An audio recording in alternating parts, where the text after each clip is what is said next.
Vayam Syama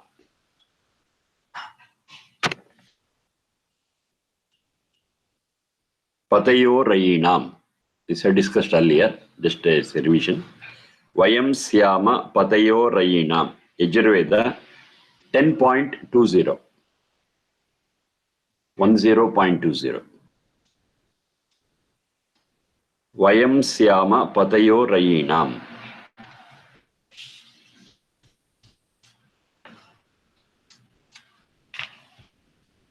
Many people are under the impression that Vedas teach enunciation, teaches us to go to some secluded place, hold the nose and do tapas, so many things. But that's not true. That's not true. They tell us how to lead life here now. And for leading life here now, of course, we need so many paraphernalia, so many resources, wealth, money, everything. We need it. But that is not the end of it. That's a very important thing. Money is not all, but we do need money. So here it says, we shall have money, and very important thing, what it emphasizes is on patayaha. Vayam Syama Patayo Rayina. We shall be the masters of wealth. But now the actual thing what is going on is we have become slaves of wealth. We want wealth, and to get wealth, we are ready to do anything. Good, bad, we never consider it at all. But when we are masters of wealth, we say, okay, I will earn the wealth only in this righteous way. Of course, wealth is required, we get it, but in the righteous way, and we will not do anything to get wealth. We are very selective, we are critical about it, and whatever is right, righteous, okay, we do it. And get our wealth and enjoy it, no problem. And the wealth, what we need is for our sustenance. And once we are sustained, next thing is the spiritual progress. There is no function for money in that spiritual progress. But to sustain, yes, we need it. Our basic needs has to be satisfied, and this tool, Sharira Indra Manas, has to be sustained and maintained. There we need it. But that we'll get as masters, not as slaves. We will not go behind it, but we will see that it comes behind us. Vayam Syama Patayo Rayinam. A lot of other things we have discussed earlier. Next one. Indra Te Vayam. Indra Te Vayam. Yajurveda 10.22. 10.22. Indra Te Vayam. There is an open statement. Anyone is free to make it. Indra is Siddhi Parameshwari, that's Satyananta, that God, Almighty Lord. Te Vayam, we belong to you. We are yours. Vayam Te, we are yours.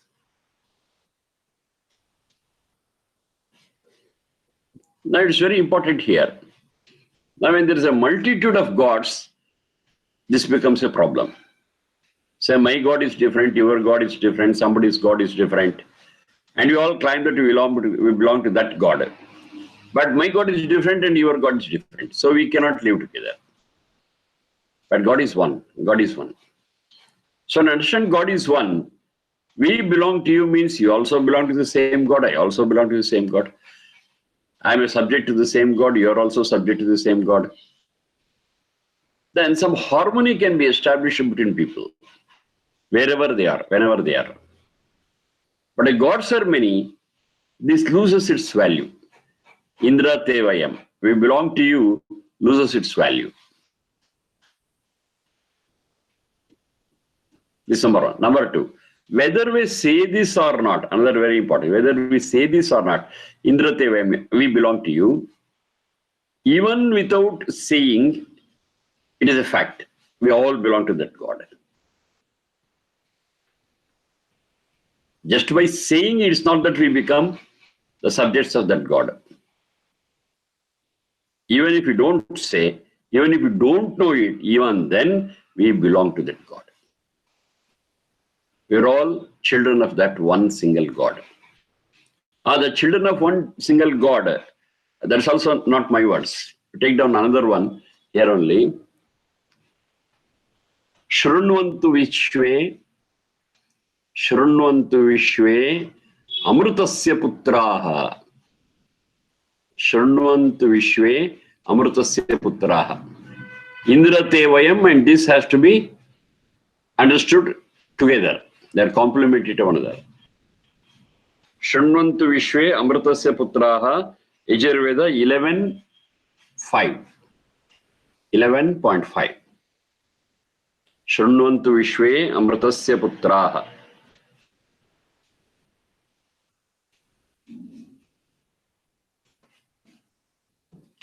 Amrita is that Satchidananda. Amrita is that bliss. It is the source of all bliss. It is the bliss incarnate. And we are children of that. Amrutasya Putraha. No exception. No exception.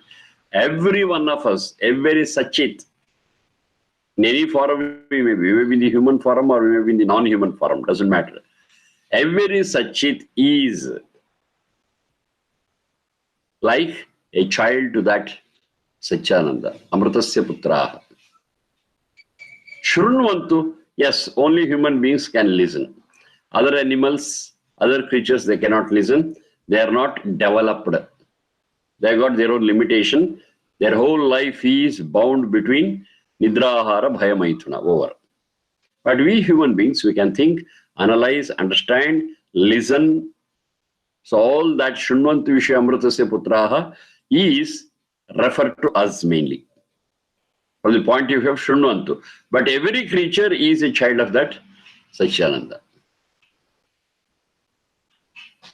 Vayam te, Indra te vayam, we belong to you. The whole thing is, we belong to it is a fact. Whether I know it or not, whether I say it or not. But if we understand that, yes, the way we live will change. If we don't understand, and we don't consider the existence of such an entity that is Satchidananda, then the problem is with us. We are always the children of that God. Now here, this is a very important point because in many other religions, that's what they call them, whether religions and other schools of thought, this is not accepted there. They say that there's only one who is the begotten Son of God. What about others, we don't know. So that one who is the begotten Son of the God, he is our Savior. So if you want any favor from God, if you want anything from God, you have to surrender to the Son of God. Then things will happen. So the Son of God is only one, not everyone. But this very clearly gives that position to each and every Sachit. Every one of you is Son of God. Every one of you belong to God. Every one of you have got a right to transact with God, talk with God, pray God directly, and no mediator is required. It's a very great deviation between other schools of thought and philosophies, religions, and its Vedic values. We need no intermediary people. We can directly transact, we can directly communicate with our Father. Because we are all His children, we are all His children. Indra Tevayam, we belong to you. That's the fact, that is the truth.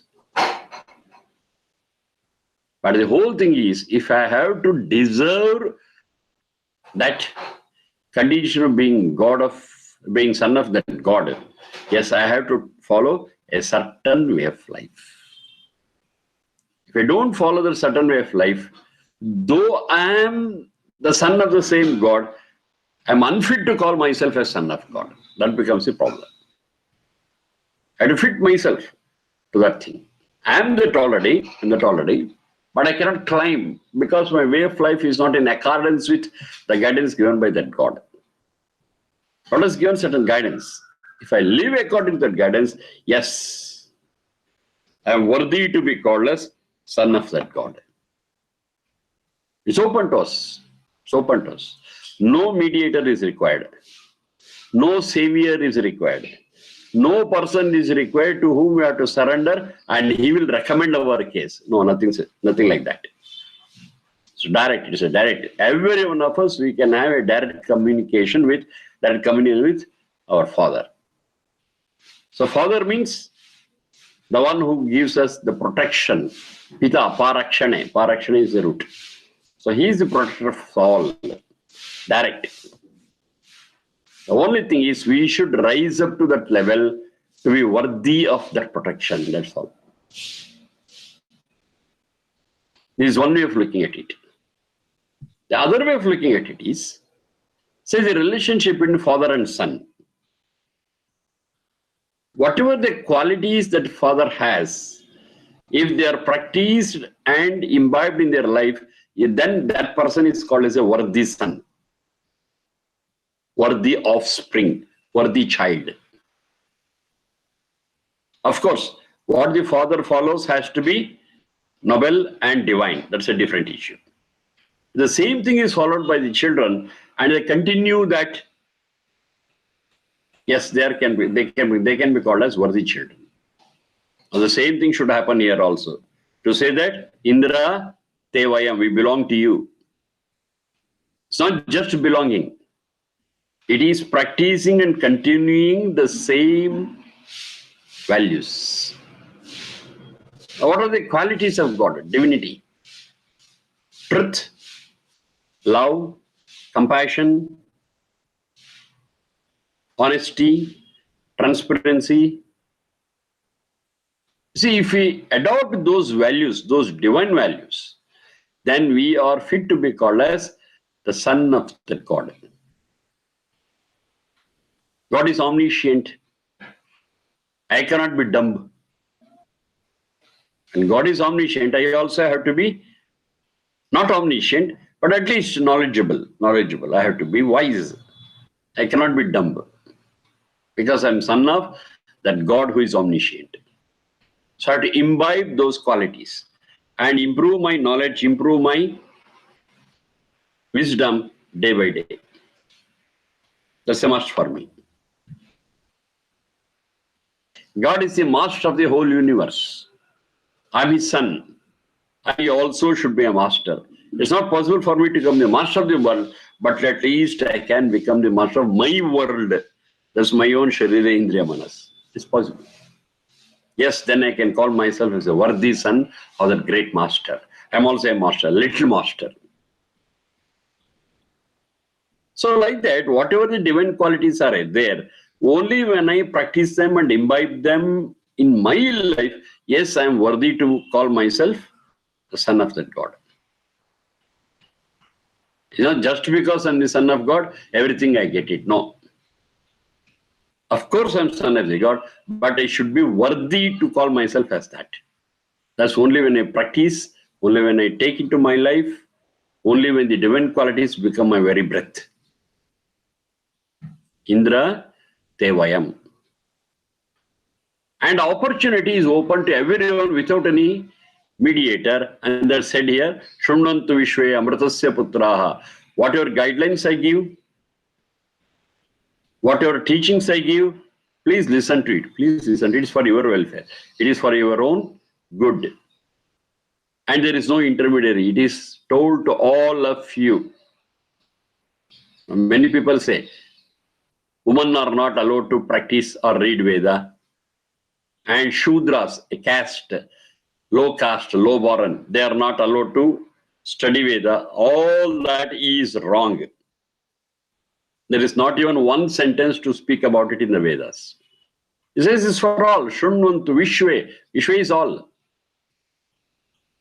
Shrunvantu, please listen. All of you. Who are you? We are all son of that same God. Amritasya Putraha. It's open for you. Listen. So it has given a free opportunity for everyone to listen to things, to understand things, to practice things. And who are these people who prevent women and Shudras not to study Vedas? It is not true. It's not true. It is not human. It's not Vedic. It is anti-Vedic.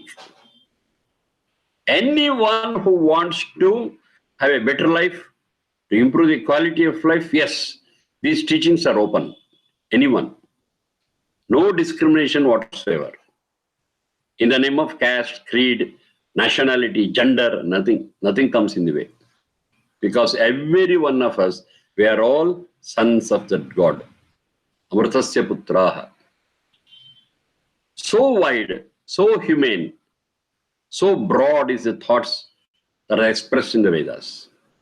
To narrow it down is really a blunder, is really a crime. Nobody has a right to do it. No one has got a right to do it.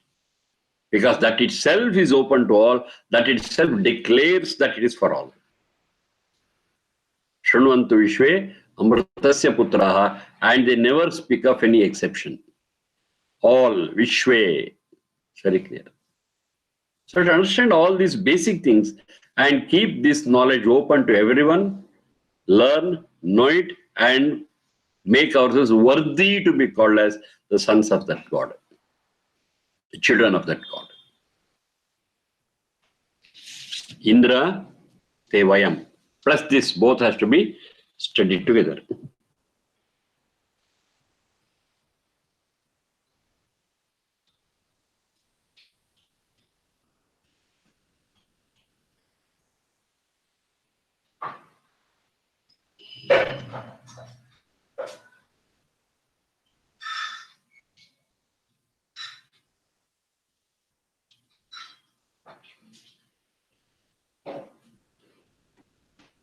Matarma,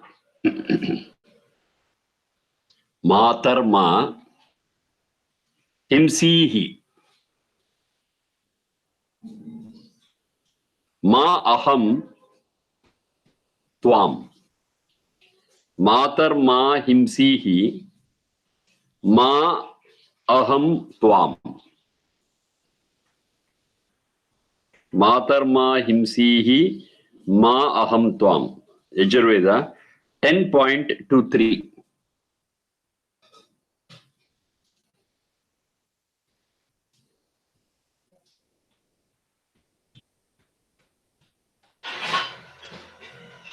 Mata, O mother, please don't inflict cruelty on me. Himsa, violence. Don't inflict violence on me. Aham Tvamma, let me also not trouble you. Let me also not cause cruelty towards you. Is a direct meaning what I get on the face of it.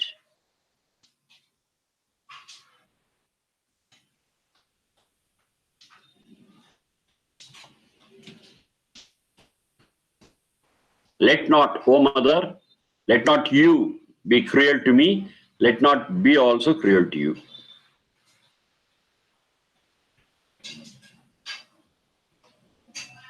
Let not you trouble me, let me not trouble you. Let you not be violent towards me, and let not me also violent towards you. Now this whole thing is around that word Mata. Now, who is this Mata? At different levels we can take. But I told you that the mantra can be understood in different levels. So in the same way we have to analyze this. Now one Mata is Satchidananda.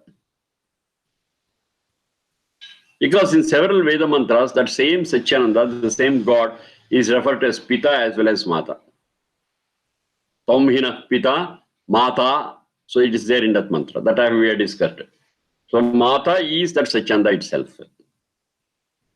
Now when it is this Mata will never be violent towards its children. That's us. If at all it appears, it's not. If it appears as harmful, it is because of our not following its instructions. We are causing our own problem.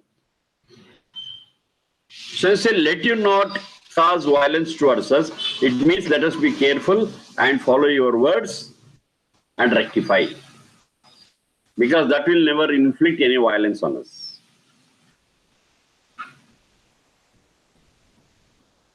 But if we do something wrong, yes, the system is like that, that will be punished. Maybe that can be considered as the violence on us.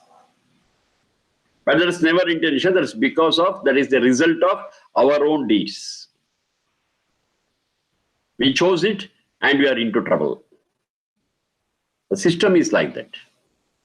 Take the right track, you'll be happy. Don't understand it and follow the wrong track, yes, you'll be punished. That's the system. It's not that God will every moment look at us and say, yes, you have done wrong, I will punish you. No, it's not like that. The system works like that. That is taking Mata as that Satchidananda. What does it mean, Mata? Mata nirmata bhavati. That's one definition they give. Mata nirmata bhavati, and that is mang mane. That's the root at it. Mang mane. To give us the right proportion, to give us the right structure, to formulate our personality, the one which takes responsibility of it is called as Mata. Whoever does it. Of course, God is there to build us the personality of ours, to guide us and improve the quality of our life and make our souls strong and pure. So that itself is Matra Shakti. Mata. So at the same time, we shall not trouble it. That's the other part of it. Mother, we will not, or we shall not trouble you. We can never trouble Satchidananda. So what is the meaning of it? We shall not trouble you means we shall not misunderstand you. That's how I have to understand it. Because it is omnipotent, omniscient, omnipresent. We can never do anything to it. We are subject to it.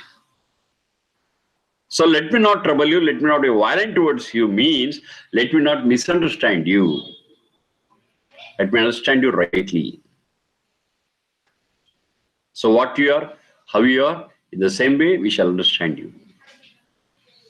The right knowledge towards Satchidananda is being non-violent towards that Satchidananda. So here Mata has been understood as the Satchidananda. That's one level of understanding it. So we belong to you, we follow your guidelines, and we will not be troubled. And by misunderstanding you, that misunderstanding is troubling God. So that misunderstanding also will not take place. Okay, that's one level. Then second level, Mata is our regular mother. Mother who gave birth to us. Biological mother or otherwise also. Mother who has taken care of us. So that is the second mother. So this mother is a biological mother and this is a mother in Satchit area. In Satchit area. And this mother is not omniscient. This mother is not omniscient. And because of her lack of knowledge, it's quite possible that she may cause some trouble to us. So here also there are two things. Knowingly, unknowingly. There are some mothers who knowingly inflict harm on their own children. Uncompassionate, cruel. Yes, we do have such mothers. They are unfit to be called as mothers. Yes, we have seen many mothers immediately on giving birth to the child, they throw the child and get away. The child becomes an orphan. So things are there. They are cruel. They are cruel. They are unfit to be called as mothers. Just because they are given birth to the child, we can call them as Janani. That's all. Janani is one who has given birth. Jani Pradurbhave. But they are unfit to be called as mothers. Unless she takes the responsibility of building the character and personality of the child, she is not a mother. So while doing so, let there not be any harm done to me. Let there not be any harm towards me. If she is really a mata, she will not do that. She will not do that.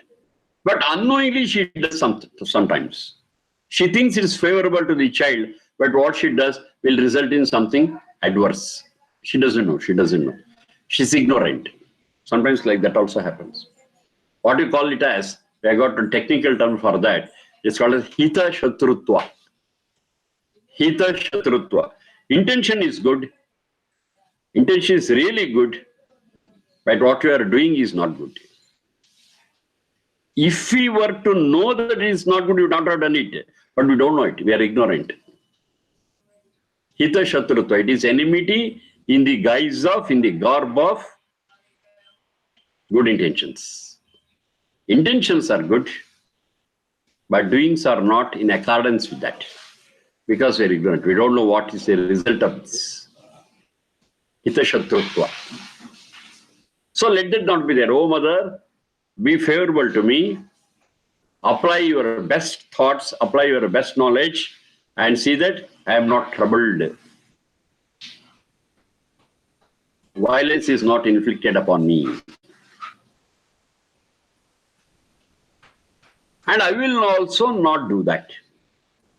Now this purely comes to this Pitrana. Pitrana we have been discussing.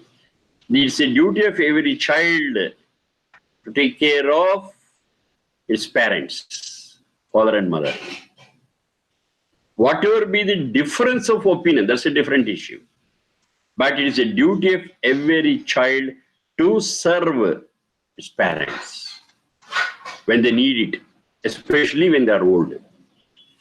They should take care of them. Because they were responsible for the Sharirindra Manas of ours, which I have been using as a tool throughout my life. It's a wonderful tool that they have given. I cannot value it. It is invaluable.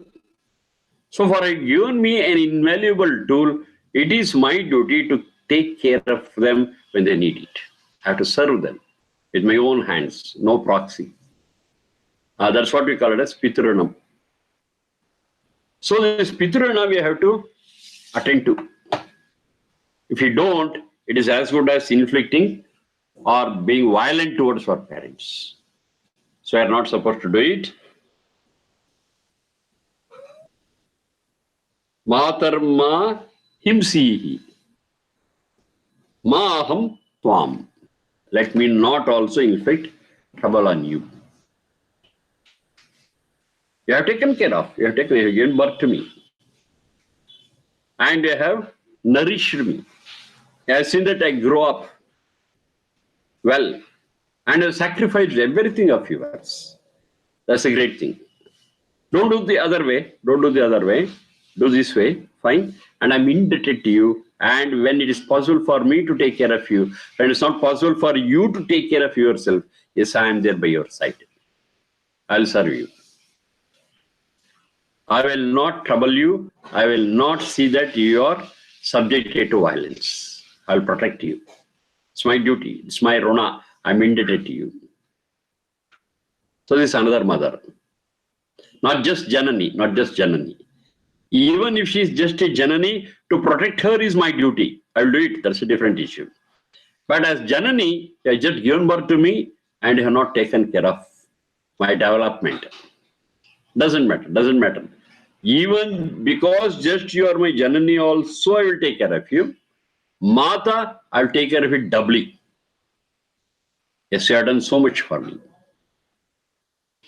I will not forget it.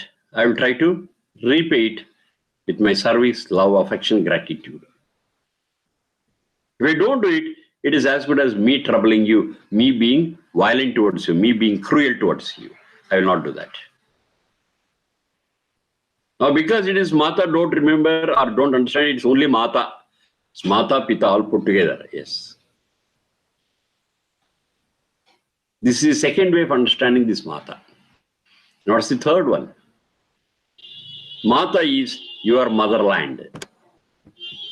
Motherland is also considered as Mata.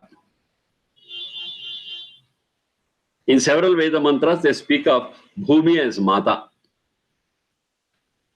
Be closer to your Mata, that is your motherland. Now here we have got a little to understand.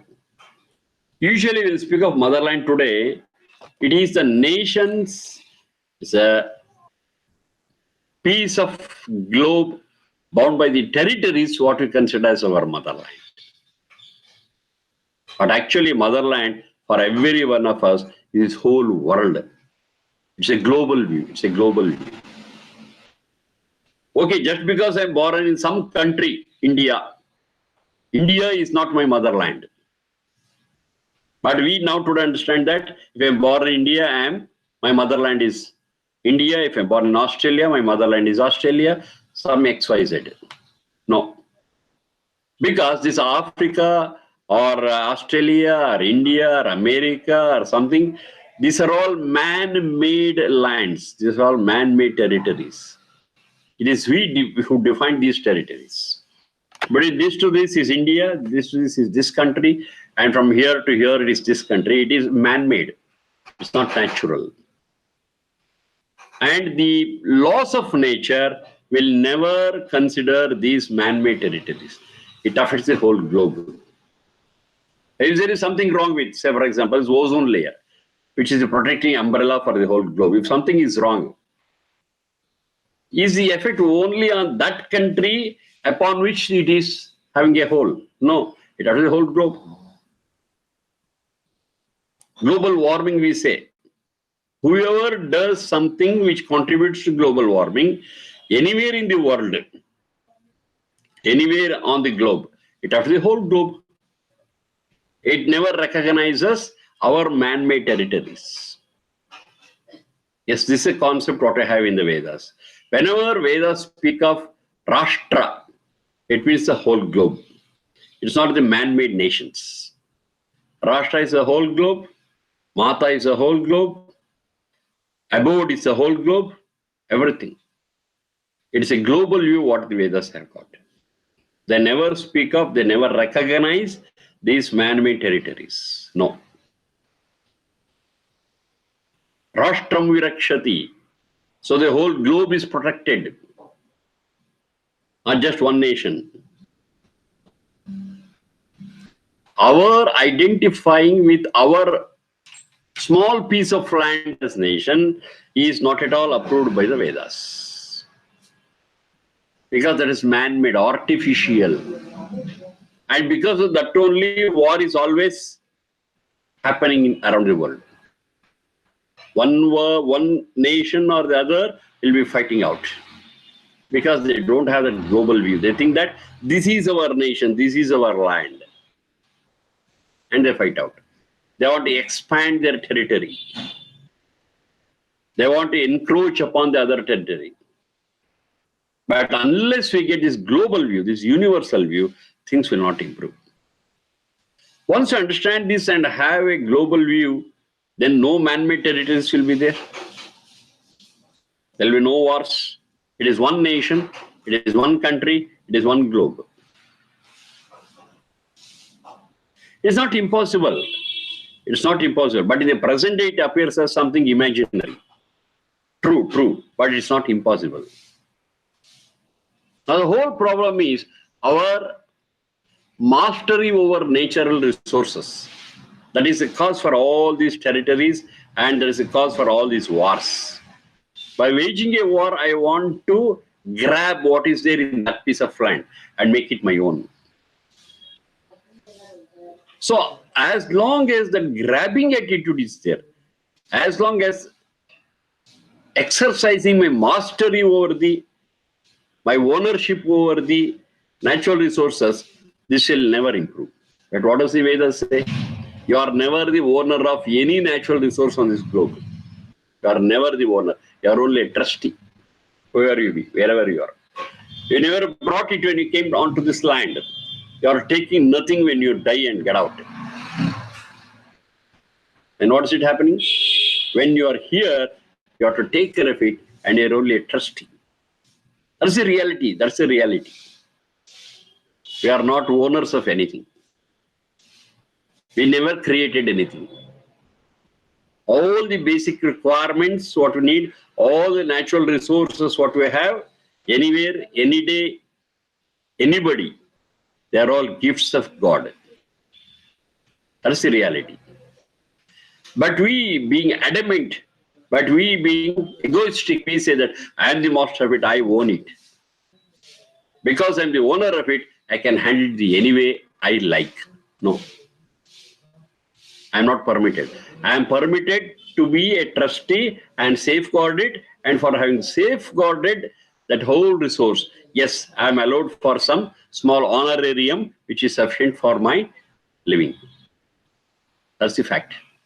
Now, when this fact is realized by every person around the world, we feel that we are citizens of this great world. We are citizens of world and never belong to any narrow man-made territory. So just a realization what is required. That global view what is required. Now the answer is this. Have a global view, and while working locally you work. That's why I cannot occupy, I cannot work throughout the world. I got my own limitation. But that global view is very, very essential. That universal view is very, very essential. So with that universal view, yes, I understand this whole world as one and this whole globe as my motherland. That's the third way of understanding. Let me not be the cause for troubling, for creating tension in my motherland. That is anywhere in the world. And let that also not cause any problem to me. Now that also will not cause on its own, because this motherland doesn't have that consciousness. It's inert. This whole globe is inert. But we got systems and we meddle with those or intervene with those systems. Yes, we create our own problems. We invite our own troubles. So let me not do that. So let me be closer to this globe, let me be closer to this motherland, and always protect and save this motherland. For whose sake? For sake of mine and for the sake of all other fellow beings. So that meaning also is there in this. So three mothers we are discussing about. One mother is Satyananda, other mother is our real mother who took care of us, gave birth to us, and third is our motherland. Mother, motherland, and Satyananda. All the three are our mothers. All the three have performed their own share in formulating our personality. So we shall not harm any of these. Satyananda I cannot harm, but the very thought of harming it makes me subject to harm. Mother I can harm, but let me not do it. Let me experience that gratitude and serve her. Motherland, let me protect it. Motherland is a whole globe. It's not any one country, it's not one nation. The whole globe is my motherland. I'm born here. And whatever happens in one corner of the world definitely affects me. Because it's one globe, it is one globe. And in some places, Vedas say that whole globe, they refer it to one nest. Bhavatyeka needam. This whole globe is one nest. So whatever happens in one corner of the nest definitely affects another corner of the nest. It is one single nest. It is one abode of ours. It is one home for all of us. We have divided, we have demarcated, we have differentiated and made this is yours, this is mine, this is mine. And you claim our ownership on this. No, we are not owners. We are only tenants here. We are all tenants here. We come, stay for some time and get out. We are not permanent here. This is not our permanent home. It's only a temporary home what we have got. So when you understand these realities and facts, our very approach towards this world, our very approach towards natural resources in this world, our very way of life will undergo a tremendous change. And the tremendous change we have to understand, and that is really peaceful for us and a happy thing for us. The whole world will be peaceful, harmonious, no problems at all. Because every one of us, we consider this whole globe as our motherland. And we are indebted to it, and we try to protect it in our own ways, in harmony. So do it. Don't violate those rules. Don't be violent towards this Mother Earth. And let that also be not violent towards us. Yes, we see so many catastrophes happening in this world. It could be a tsunami. It could be an earthquake. It could be something else, a volcano. Yes, all these things are there. And we can call it as the vagaries of this motherland. But if we really lead a harmonious life with this motherland, with the nature, all such things can be avoided. There could be some very natural earthquakes.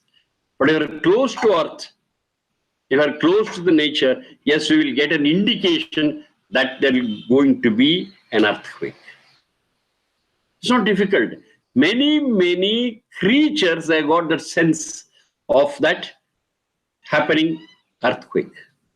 Many creatures have got a sense to foresee the happening of tsunami. It's possible. But because we are not in tune with it, only when it comes we will know, and we ourselves get into troubles. That's our problem. And we never try to exploit or think ourselves as masters and owners of this natural wealth. We are not. Magritaha, kasya siddham, whose wealth is this? That's a great question that's there in Yajurveda. Are you the master of wealth? Does this belong to you? No. You have no right to grab, you have no right to exploit, you have no right to spoil, you have no right to pollute. It belongs to every one of us. So what best you are supposed to do is protect it, take your honorarium, quit. That's all. So when you understand this seriously, yes, you will respect everything in this universe, whether it belongs to in the present day nation or in any other nation.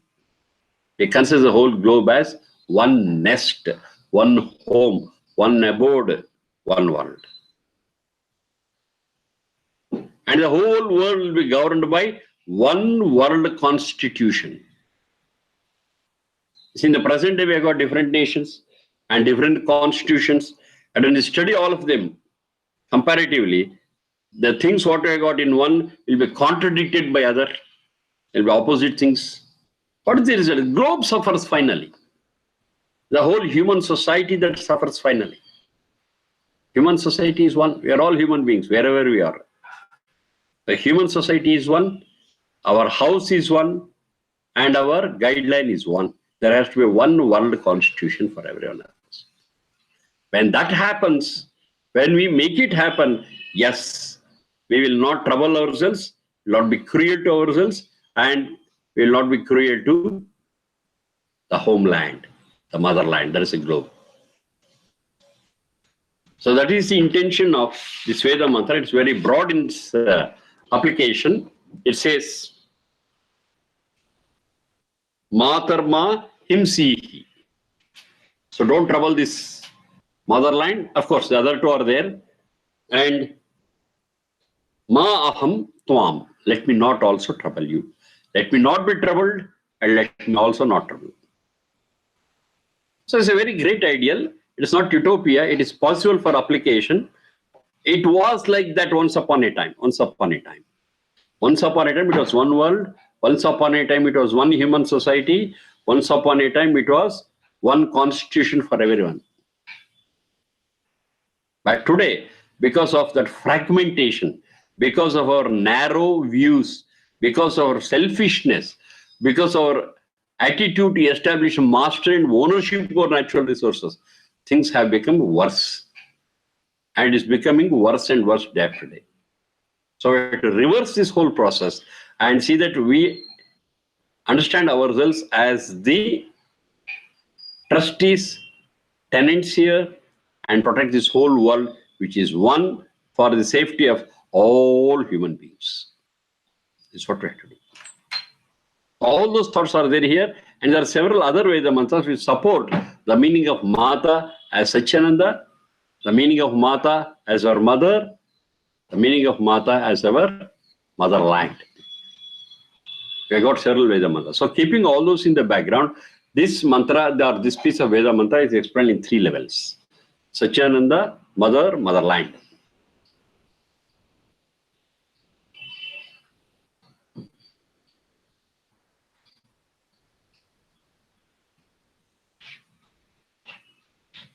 Vachaspatihi, Vacham Naha Swadatu. So we have discussed, just a repetition here, that is Yajurveda 11.7.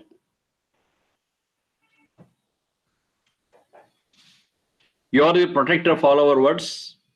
Let our words become sweet.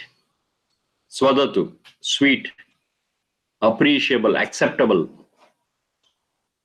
So of course, in human society, words that we utter, words we talk, is a major media of communication. It's a major media of communication.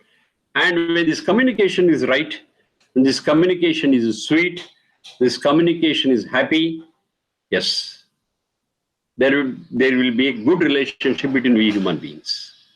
So let that happen. You are the protector of our words. Give us, motivate us, inspire us to talk sweetly. Swadatu is talk sweetly. And conditions apply. Just to make our words sweet, we are not supposed to lie. We have to speak truth and make that truth sweet. Satyam, Priyam. It should happen. Only then it's called as real sweet words. Just to make it sweet, we are not supposed to lie and tell anything because it's pleasing. No. Of course, pleasing way is important, but we have to speak truth and truth only. Vachaspatir Vacham Naha Swadatu. Okay, enough for the day. Other things we'll discuss not tomorrow, day after tomorrow. Day after tomorrow again, we'll sit down and discuss many more things. Thank you all. Thank you, Sharma. Thank you. Namaste. In a class, Varun.